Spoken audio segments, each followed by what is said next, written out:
done it. You've built a solid business with happy customers, proven products or services, and processes that work. But somewhere along the way, it stopped feeling like I own my own business and I am so fortunate. And it started feeling like work, like going into a 9 to 5 job where you're not in charge and you're never really off. Sound familiar? Here's a hard truth. If you keep going the same way when you hit that point where it starts feeling hard, if you don't change anything, the logical endpoint you're headed for is burnout. And none of us want to land there in our business. Today, I'm sharing why this happens to established business owners, and more importantly, what parts of it are actually fixable. Because while we obviously can't control everything in our business, there is a lot more within our power than you might think. For most established business owners, they've built something that's real, that works, and that makes them money and helps their customers. That really is the hard part. You have figured out your offer or your service. You know who your audience is and what they need. You've learned how to serve them really well.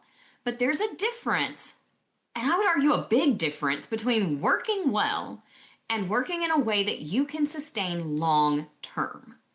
See, the trap that a lot of us fall into, and I know that I have been there in the past in my own business, is assuming that you just need to keep doing more of what was working. If posting on social media worked, post more, sell more, manage more, whatever it is. But the reality is, at some point, you're going to hit a ceiling where there's just not enough of you. And that is what points you straight toward burnout. So let's talk a little bit about why this happens. First of all, let's talk about what it's not. It's not your product or your service. You already have that established. You know it works. People love it. It's not even your audience because they're happy with what you're selling. But it usually comes down to one of 3 places in your business. The first one is how you're operating your business, those systems that you have or don't have in place. It might come down to how you're communicating things. And that could be everything from your marketing, which is probably what we think of as communication, to your internal communication processes, or even your website and what you're doing on your website to communicate the right information to the right people at the right time. And then the third thing that sometimes affects it is how you're managing your growth. So what kind of infrastructure have you built for your business? We are probably all familiar with maybe the city we live in has grown really fast and the infrastructure hasn't kept up. And that looks like things like traffic jams and power outages and all sorts of other issues because infrastructure hasn't kept up with growth. We're all familiar with seeing that in our cities and towns, but when it comes to our business, it's easy to let the same things sneak up on you. Because most likely, you didn't set your business up from the beginning to scale past where you are now. How we set our businesses up in the very beginning when it's just us is great for a season, but it will only take us so far. And so that leaves us a lot of times operating in a gap, kind of stuck between what's working right now and what has been working versus what we need in order to grow and to continue working well long term. A lot of times this looks like things like you're manually doing work that could be systematized or automated, or your website doesn't reflect the right things anymore, and so you're always correcting with clients and customers things that really should just be up to date on your website. We're not struggling because the business is broken at this point, but because it's just not ready. It's not quite there to be ready for that next step. And it's really easy to start thinking that what you need to do to fix it right now is to hustle harder, to just, if I could just be more disciplined.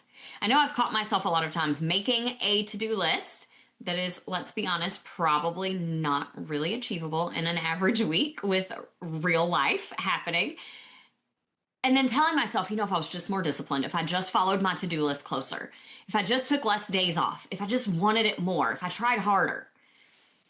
But the reality is those things aren't the fix. It's not being more disciplined. It's not working yourself nonstop. It's not hustling more.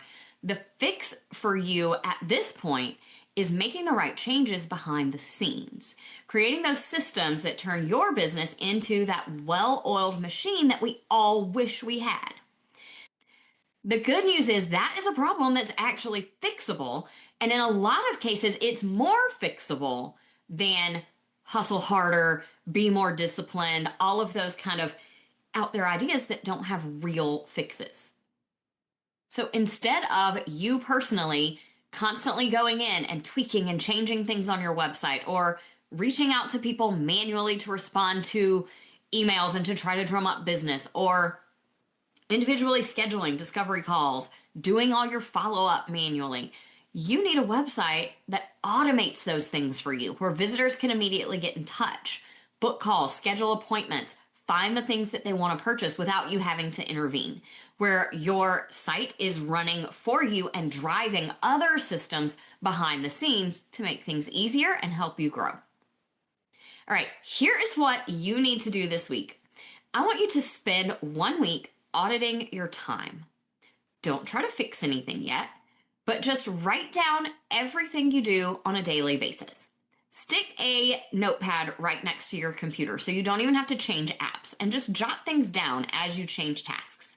For each task you write down, kind of ask yourself, is there a way to make this better or smoother or easier? And if an idea comes to mind, then jot it down. Maybe your task could be delegated to a team member or automated or turned into a system or updated in some way on your website so that things are working better. Even if you're not sure of what the answer is yet, just start noticing. Be honest with yourself about which area is causing the most friction in your business. Is it your operations, those systems and processes that are running? Is it your website that isn't doing everything it should be doing for you? Is it your marketing or internal processes of communication on your team? Maybe it's infrastructure. It's how you're set up to manage the growth that you're looking for. Don't try to fix everything right away. For right now, just notice, start paying attention to those things and jotting them down so that you can start thinking about ways to fix them. Here's what I want you to remember. You have built a solid business. It is working for you. It is making you money. It's doing well. But we all as entrepreneurs hit a point where we feel like it's not enough. Whether it's I'm not doing enough or the business isn't making enough, we all are going to hit that point at some point in our business. If you're not there yet, you will be. And that feeling leads us to start trying a lot of fixes that lead us straight to exhaustion and feeling burnt out. But it's not because you're not good enough. It's because you don't have the right systems in place and they haven't kept up with your business over time.